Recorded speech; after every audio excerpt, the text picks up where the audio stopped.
Ambalima bamananga meno malikono ani maliko kan foli ani walimando be kata o kelengele na bela jelema foyan fo au sigoro la au bisimilo ka bi bamananga kuna foni soro lon keneka mimena wala li chama ka wi maliki barew ani jien fan were ki barew la Faransi kele bolo mimbi en fait malikono no opération Barkan kafara anyeru ka lakana tigila mugo ka usera ka tegeke bamaganti mugo chamana uka wulika jow sinfe ni kle labanu nun konnana gawo marabulu kono Musa Fomba abenye foli kanyo kokunka Mali lakana tigilamaw ni bamanjiw kele ko fe ka nyon zoro mena ka yamba fe ani mena ka che kilometre bi woro nyona ni ma sababu nena anina Faransi kele che ni Mali kele che labana ka fara nyonga ka wuli ka joda mina gawo marala halibi o wuli ka jo sembe oni bamanji do tarabe ni nyonyi matani la uyolu bone unina ndenendo juye ka lot leta mamna ni Faransi kele che ba mununu zalo la sani duguche uka helicopter la dado obike ufe kuma be ka jatemineke uka mako mission de reconnaissance aérienne gawo yamba fe kerengerane yana gawo ganya ka yamba ka dige akoro yamba ka mamina ni panguru be mununu zalo la sani duguche uyuto ka mobile do sosole ye marama fe ni mowla mobile fla ubita bala fe mena mobile fla nunu ngono mawshina ka mugu dayele ka nyenshi panguru moti oyoro be Faransi kele che wora wulila panguru la ku kunda yoroka une be manji ukele ka nyonzoro mobile nunu bela jele wona ku chien ufe ninga be manji mata ani fla fa nga kuna funu ya iraka fo bara imika kumami Faransi kele che uye Mali lakana tikila mo fene bo ako kalamo oyoro be olu fene labe sabati dugumana una bamanju bise kata ka dangene sirawo siraye ko lu yoro bela jele soko tlefla o kofe Mali surasi ni Faransi kele che mununu zalo la kumamina utarabala furumbala ni domba douka sira ere chema kerengere ne nyana dugu kerefe dugu mi wele ko talatai ani ansongo chema nja olu fene mugu dayele ka nyeshe Mali surasi ani Faransi surasi mo Mali surasi kele ka mugu dayele usira kama kelenva bamanjiula maflana utaraka dange furumbara ni mini ulabene kundo ko do dugu jugoro sira de chema o furumbara ni sira ka wuguba adafale fo itaje dona tawla obita nyema ya sula kata sege adlala yoro jume abora jamana ko ka kanadewa wale kele bolo la lale de dowa ni bolo la lale de do jenya labaye olubi nyanyini furumbara ninga Commission nationale du DDR ni o DDR chakeda anyama ya sui wi hakli jagabo kenedo sigisenka danteme wale jugumi ni olubanga ke wala saka kuma nyogonya boli okokunka uni udeme baga jekulu ani ubarake nyogon bela jeli ni nyogonche tlefla konnana jatemino bena boli feminka we marama fen ulabarali kasura makeni sharia kono nayi Ousmane Sowore abenye foli kanyo okokunka nganya josoro leuna ni lajere mun dayelena ka se ka hakilinaw fale ɲɔgɔnna n'a nafaw ka bon kɛrɛnkɛrɛnnenya la jamana ye jamana min bi n'o ka ɲini fɛ ye bɛɛ ani basigi ye jango a ka gɛlɛya wagatiw baaraba do baara mun bɛ kulu maramafɛntigiw k'u ka maramafɛnw minɛ u la k'a lasago k'u fari fa ani ka laban k'u don muruba kala la o de kadara kɔnɔ jɛkulu in ɲɛma Zabi Ulsidi Mohamed président de la commission nationale du désarmement de la démobilisation et de la réinsertion a ye a jira a ka kɔrɔfɔ la k'a fɔ fɛn bɛ tali kɛ diɲɛ seleke naani tɔnba la Nations Unies a bi san damadɔ bɔ a kɛmɛ ka DDRw sigi jamanaw kɔnɔ n'o de ye ka kulu maramafɛntigiw u ka maramafɛnw minɛ u la k'u don muruba kala la nga a bi sigi a fɛ jamanaw kɔnɔ ka bɛn ni jamanaw ka yɛlɛma bolo an'u ka tabiyaw ye nga mun bɛ tali kɛ an ka jamana ta la o bɛna waleya ka bɛn ni banbaciya ani dansako o carili ye jamana fanw fɛ mun b'a jira k'a fɔ baaragɛlɛnba do bari sabula ka da ka kulu maramafɛntigi minnu dɔlen do olu kɔfɛ maa wɛrɛw bɛ maramafɛn bɛ maa minnu bolo lajɛrɛ in sigibaa mun n'u ka faamuw carilen do n'u ka laɲini ti dɔwɛrɛ sigi sen fɛ ka se ka dankari banbaciya wale la ani maramafɛnw maratogo jugu u bɛna u ka faamuw fara ɲɔgɔn ka teliya la walasa DDR a ka se ka lawaleya Alimaɲi jamana kɔni ye a kan di k'a fɔ ale na ko ye kuɲafan ta walasa togoya min na a bɛ se ka waleya kɔrɔfɔ min sɔrɔla Alimaɲi jamana ka lasigiden o ka kɔrɔsigiba fɔlɔ da Alexandre Plapper an b'aw ladɔnniya k'a fɔ jamana minnu welela ka na a kɛnɛ kɔnɔ olu ka faamuya dita a ko kun kan o bina ta ka don bala mun b'a to an ka jamana bɛ se ka dankari maramafɛn ka tɛmɛtɛmɛli la jamana kɔnɔ o tɛmɛnen kɔ hali an kɛrɛfɛ jamanaw la Chageda min be wele ko Agence Dynamic Education Exposure Mali Sarla n'u ka baaraw bɛnnen do ka bourse ɲini ka di ekɔlidenw ma walasa u na se ka t'u ka kalanw laban indi jamana kɔnɔ u ye kunnafoni di kɛnɛ dɔ sigi sen kan ka bɛn alamisa don ma Palais de la Culture la Amadou Ampateba Abdul Karim Sako anaka jatala Samba Traoré u sera ka fɛn min sɔrɔ kɛnɛ kan an k'o ɲɛmada Dynamic Education Exposure cakɛda ye min sigira senga kabini san 2010 u ka baara bɛnnen no min ma o de ye ka kalandenw bɔ yan n'o ye sanfɛ kalandenw ye k'u lase Hindu jamanaw kan taru ka se ka taa u ka kalanw kɛ n'o ye sanfɛ kalanw ye o hukumu kɔnɔna de la cakɛda in ɲɛmaaw ye ni kɛnɛ in sigi tari ka mɔgɔw ladɔnniya kasata kalandenw n'o ye sanfɛ kalandenw ye baara minnu kan ka kɛ ka kɔn tagalen ɲɛ Hindu jamana kan ani sɛbɛnfura minnu sariya siraw kan n'olu kan ka ɲini ani waleya minnu bɛ ni sariya b'o wajibiya u ka yan n'u ka se Hindu jamanaw kan ni kɛnɛ in sigi kun ye ka mɔgɔw ladɔnniya u kunnafoni o baaraw n'u tacogo kan. An filɛ ka 2017-2018 o lancement de bɛ ka kɛ bi pour que ka ɲɛfɔ maliyɛnw ye ka fɔ fɛɛrɛ b'anw bolo min bɛ se ka kalan nɔgɔya Hindu jamana na min bɛ se ka kalan nɔgɔya denmisɛnninw ye sira sugu bɛɛ kan ka taa 11e année la n'i ye DEF kɛ ka 10e kɛ an bɛ se k'i bila ka taa i bɛ taa bac kɛ yen nɔ i b'i ka filière ta kabini 11e na i b'a fɔ ne bɛ fɛ ka dɔgɔtɔrɔ ye ne bɛ fɛ ka kɛ ingénieur ye an b'o nɔgɔya k'i ye donc n'i tilala i bɛ se ka licence kɛ ka master kɛ ou bien ni bac b'i bolo yan an b'i bila ka taa i bɛ taa licence kɛ ni licence b'i bolo i bɛ taa master kɛ donc n ka société an b'o nɔgɔya de kɛ maliyɛnw ye ani dafɛ jamanaw ye fɛn fɛn bɛ se an ma pour que u bɛ se ka kalan kɛ nɔgɔya la Hindu jamana na ka diplôme ɲɛnama sɔrɔ que anw ni société mɔgɔ caman tɛ kelen ye ne ye den bila ka taa Hindu jamana na ne bɛ jɔ a kɔkɔrɔ fo ka taa fɔ a tilala kalan na ne ni somɔgɔw bɛ bolo don ɲɔgɔn bolo n bɛ tɔnjuguw kɛ kalo saba ou bien don o don i bɛ se ka n wele k'i den kibaruya ɲininkali kɛ n'i wele wagati o wagati n bɛ den kibaruya f'i ye fo ka taa fɔ a tilala ni gɛlɛya bɛ yen fana n b'a fɔ somɔgɔw ye k'a fɔ nin gɛlɛya bɛ yen bi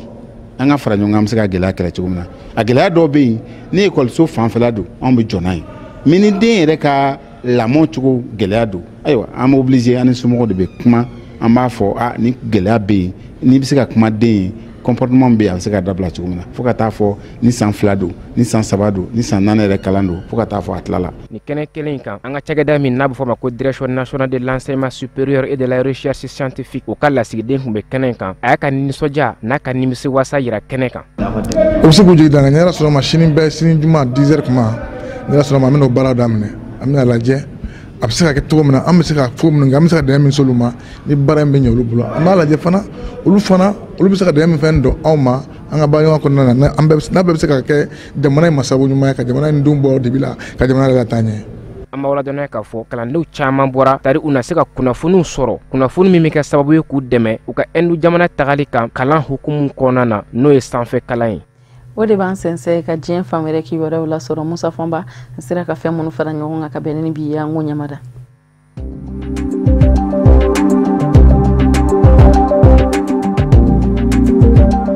Kolowari duguba filanan ni o ye Buwake ye jamana gagnaka yanba fɛ maa minnu ni don dɛmɛnenw na olu kɛngomɛ ka mugu ni kisɛ ta ka Alassane Dramane Ouattara dɛmɛ tuma min na ni Laurent Kudu Gbagbo banna ka Alassane Dramane Ouattara ka sebaaya lakodɔn jamana kuntigisigi kalataw la ni u bilama kɛmɛ ka maramafɛn bila layidu tan bɛ u ye fana k'a fɔ u na lajɛ k'u don murubakala la ni baarada dɔw dili ye o ma min musaka bi bɔ jamana kun olu ye wulikajɔ kɛ kɔsada in na Buwake kɔnɔ ni ka mɔgɔw ka muɲukumanya ka tiɲɛ Buwakekaw fɛ yen wele bilala a mɔgɔw ma naani ɲɔgɔn na don nka maa minnu minɛ bɛ k'u datugu bi o ye kɛlɛcɛkɔrɔ ninnu u ka ɲɛma ani u ka babu sentigi u lasagonnen don bi kasobonba la Buwake kɔnɔ jamana ɲɛmaw ye a jira k'a fɔ wale min bɛ ka kɛ bi nin kɛlɛcɛkɔrɔ ninnu fɛ ko wale tɛ wale min ni man kan ka musalaka minɛ barisabu ka d'a kan ko kɔsada in na Buwake kɔnɔ u ye Buwake donda yɛrɛ de minɛ jɔfuranjɛ tɛmɛnen daminɛ na maa naani welelen gendarmulakaw fɛ maa filaw minɛna ka olu lasago u ka nin wulikajɔ in bɛɛ kun ye fɛn min ye ko k'a lajɛ ko ka tɔrɔmɔɲɔ de di olu ma Kolowari jamana ɲɛmayaso a babu sentigi kɛrɛnkɛrɛnnen ɲɛna ni o ye Bruno Kone ye a ko wale bɛ wale la ni o ye jamana ɲɛmaw sɔrɔ ka bɔ kɛlɛcɛkɔrɔ ninnu yɔrɔ o bi faamu jamana ɲɛmayaso fɛ ni o kan ka dilan u ye o bi dilan u ye nka wale dɔw fɛnɛ bɛ yen minnu fɛnɛ kɛli tɛ faamu fiyewu barisabu ka d'a kan jini bɛɛ n'a bolisira don wa ɲinicogo de bɛ k'o fɛnɛ na a ko min ye nin kɛlɛcɛkɔrɔ ninnu ka lahalaw ye ko jamana ɲɛmaw kɛmɛ ka paraɲaba kɛ u dɛmɛni na barisabu ka d'a kan musaka dɔ sɔrɔla ka bila u ka bolo kan min bɛ se ka baarada di u ma u ma kɛ kɛlɛcɛw ye tiɲɛ don nka u bɛ se k'u bolo yɛlɛma ni baara wɛrɛw minnu ye k'u ka maayaw kɛ o siraw cilen don u ye jamana ɲɛmaw fɛ wa o baara yɛrɛ bɛ senna n'a fɔra ko olu bɛ laban ka wuli ka taa mɔgɔw ka basigi tiɲɛ Buwake kɔnɔ ko jɛn tɛ se ka kɛ ni o ye ko barisabu ka d'a kan Kolowari jamana hakɛ jamana de don ni maa ye jalaki ko kɛ a ka kan i ka ɲangi wa o de bɛ kɛ hakɛ jamanaw bɛɛ lajɛlen la bawo ni ɲangi tora ka kɛ bɛɛ a bɛ kɛ sababu ye ka maa tɔw ladi.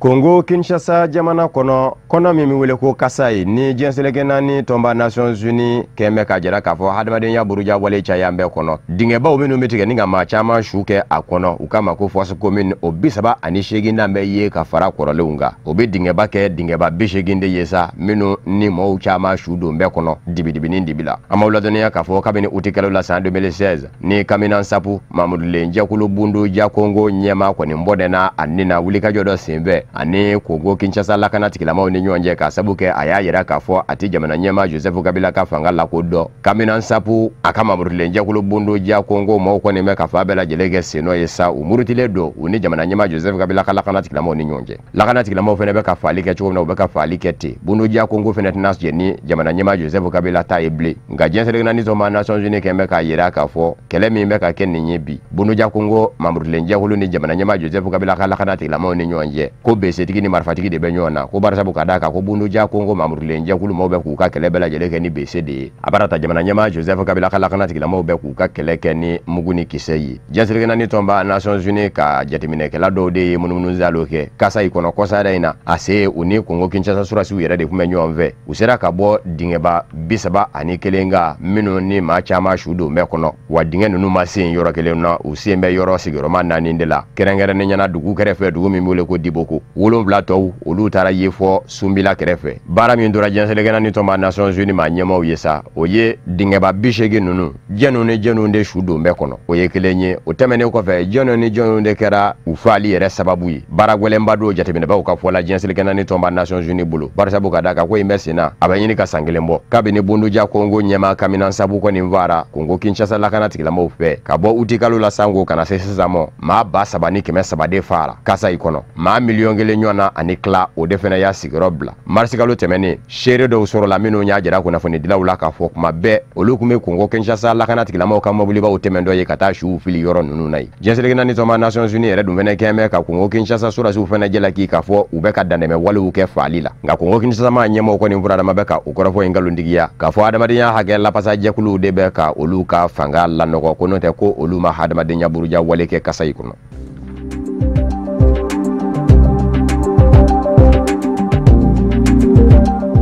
alibi o Congo Kinshasa jamana kele kono mamenye aka hadamadenya fambage fanga sinama to nyama yala Etienne Tshisekedi adenge Felix Tshisekedi mimbe adona bi fanga ni jakulu UDPS nyama yala kasabuke dabama ka wele sera chokoroba Etienne Tshisekedi mo denge Felix Tshisekedi to Franci fabala Paris ninga danikeli doke kanyeshi Congo Kinshasa ma nyama mo ko imasoro do refe kalata la beni jakulu Commission électorale nationale indépendante seni nyama Corneille Nanga ye danikeli doke kwasada ina kafo chrétien dina nyama kabulika jokera sababu ye kasurna ni dominge fanga sinamatoni jamana nyama yaso ni nyonje ni utara bange benga do tege no bilalila mimi kalata fo jamana kundikisiki kalata Congo Kinshasa jamana kono kafo na make nyinanza chamanjela akatake alabanda ula Corneille Nanga kalata la beni jakulu Commission électorale nationale indépendante seni manyema kani joka fo ale madala kafo kalata rebise ka kesa en 2017 yere mu mebela jele kono kwa yekele do dayele Felix Tshisekedi to Franci fabala Paris ka jira kafo ni décembre kalot le bisaba anikele dafara samba fla anitani wolo la nyina kasoro jamana kundikisiki kalata make Congo Kinshasa jamana kono olu yere dama be faranyonga ninga furanjoro fanga sigi kalo woro oya meneye jamana nyema Joseph Kabila sendina yemina wa mami mina sugandi ko ke furanjoro fanga manyema ye obina ke maye mami natna daga aye aki kambo ka jamana nyema ya fene nyini ale ka bara bina be jamana kundikisiki kalata la beni demo kalo woro ingono Felix Tshisekedi UDPS fanga nyine jakulu nyema chokoroba de aya yira ka fo Corneille Nanga kalata beni jakulu Commission électorale nationale indépendante seni ma nyema ye ajira ka ninge wale indila ka fo jamana nyema Joseph Kabila ka namugula soko do kalata la beni jakulu kuna domina Corneille Nanga ye nindandigeli inge ka fo ale madala ka fo kalata rebise ka kenyina za mu mebela jele kono ado kuna foni soro sera kura usafe réseaux sociaux mimi wile ko Twitter Etienne Tshisekedi shina ka dandigeli do ke usafe ti ka jira ka fo Corneille Nanga ye nindala ka mi woni nye ka fo kalata na zeka kenyina za kono kwa yekele dayele ka nyeshin Congo Kinshasa jamana dum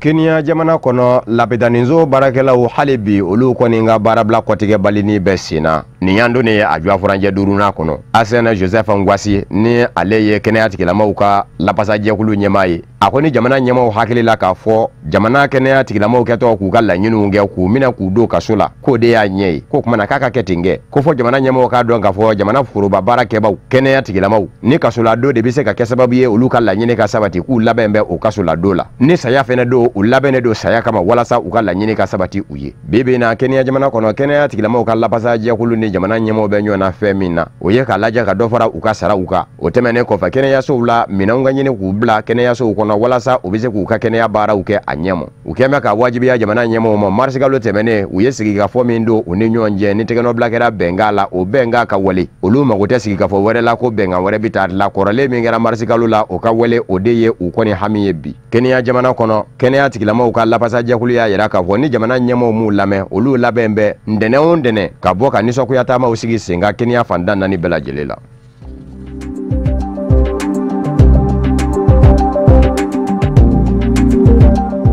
Farafina warisoba Banque africaine de développement BAD ani Silama jamanaw ka wariso Banque islamique de développement u y'u tɛgɛ di ɲɔgɔn ma k'a jira k'a fɔ san saba kɔnɔ dolari wari miliyari 2 u ben'o fara ɲɔgɔn kan ka se ka baara kɛ farafina jamanaw kɔnɔ sira damadɔw ka farafina jamanaw bɛ se ka yiriwa o sira dɔ ye sɛnɛ ani suma kɛlen ka farafina jamanaw labɔ énergie renouvelable o ye courant min lasulu ta yɔrɔ ye tile ani kɛnɛya nasira ni kalanko nin danigɛlen in kɛra ntɛnɛn don juillet kalo tile 11 k'olu wari fa bala Abidjan Banque africaine de développement BAD ni Banque islamique de développement BID ni ɲɔgɔn cɛ hakilina kun fɛnɛ ye a ka se ka banque filaw ni ɲɔgɔn cɛ cakɛɲɔgɔnya sɛbɛkɔrɔ kɔrɔ don Banque africaine de développement BAD ani Banque islamique de développement BID u bɛɛ n'a kan k'a fɔ bɛɛ bɛ miliyari kelen di dolari wari la walasa nin baara bolodalen ninnu bɛ se ka dankɛnɛmaya farafina jamanaw kɔnɔ o tɛmɛnen kɔfɛ farafina jamanaw minnu ni baara in bɛna kɛ yen Banque africaine de développement ani Banque islamique de développement a m'a faamu yanniw bɛna sɛgɛsɛgɛli min kɛ ni u kama ko expertise dɔw ko étude banque filaw ka mɔgɔw bɛna ye o baaraw la Banque islamique de développement BD ye layidu ta k'a fɔ Banque africaine de développement farafina warisoba kɛmɛ ka baaraw minnu ngɛli layidu ta a yɛrɛ ye k'a fɔ olu kan ka kɛ farafina kɔnɔ teliya la ni u kama ko top 5 les 5 travaux prioritaires farafina ka kuranko nɔgɔyali farafina ka dadumuni nɔgɔyali farafina ka izininko nɔgɔyali farafina bɛɛ lajɛlen ka don ɲɔgɔn na ani farafina jamanadenw ka dugujɛko 20 maaya kɛcogow ka nɔgɔya u bolo k'a bɛna Banque africaine de développement dɛmɛ o baaraw la u bi jɛkow kɛ ɲɔgɔn fɛ an b'a lɔdɔniya k'a fɔ Banque islamique de développement farafina warisoba Banque africaine de développement dɛmɛbaw la a jɔyɔrɔ ka bon baw u bɛ deli ka baara dɔ kɛ ɲɔgɔn fɛ ka tɛmɛ dolari wari miliyari 2 ani miliyɔn 500 u jɛra k'o bɔ k'o da san 2002 ni san 2016 ni ɲɔgɔn cɛ dɛmɛ nasaraw ka farafina jamanaw kɔnɔ wa Banque africaine de développement BAD jamanaw minnu bɛ ni olu ye Banque islamique de développement tɔndenw ye n'o bi bɛ jamana 27 mɔ farafina warisoba Banque africaine de développement BAD bɛ o jamana 21 kɔnɔ.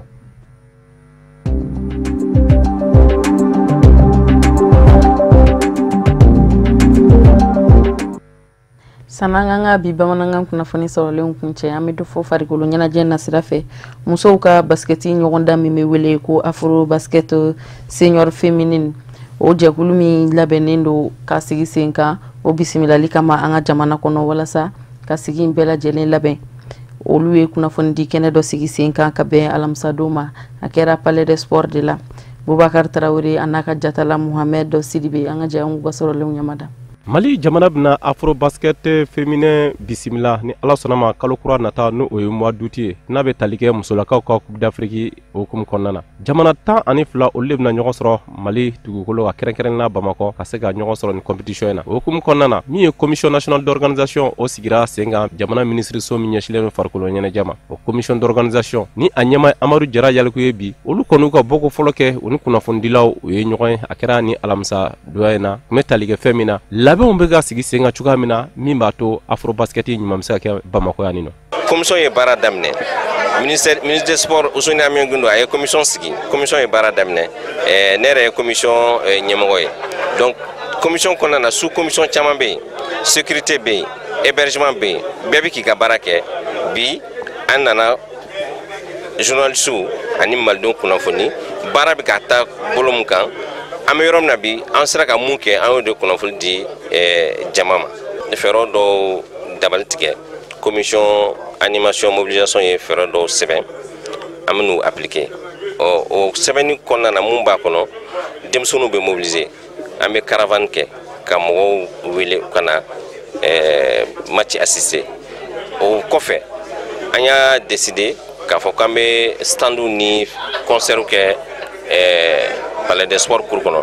yɔrɔ ni concert kɔni bɛ yɔrɔ o yɔrɔ denmisɛnninw bɛ na ni concert bɛ yɔrɔ o yɔrɔ jeunes bɛ na donc a bɛ kɛ sababu ye u bɛ na match assister o kɔfɛ activité wɛrɛw bɛ yen nɔ an ye dɔnkilidalaw dɔw wele olu bɛna animation kɛ salle kɔnɔ o bɛɛ bɛ se ka kɛ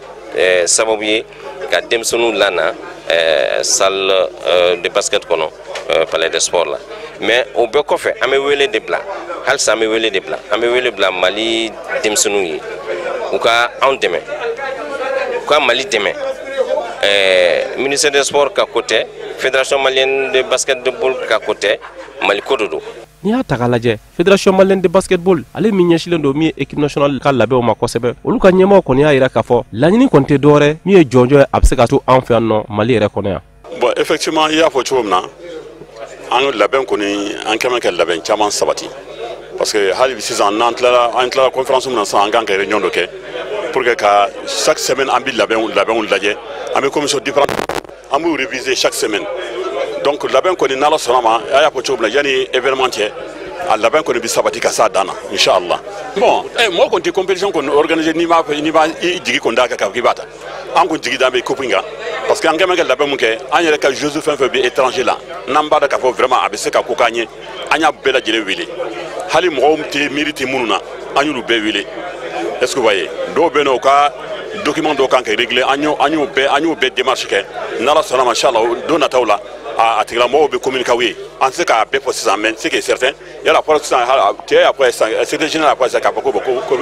a tɔgɔ di a ka présenter fɛnkɛ na entraînement na ko o yamaruya ma d'a ma fɔlɔ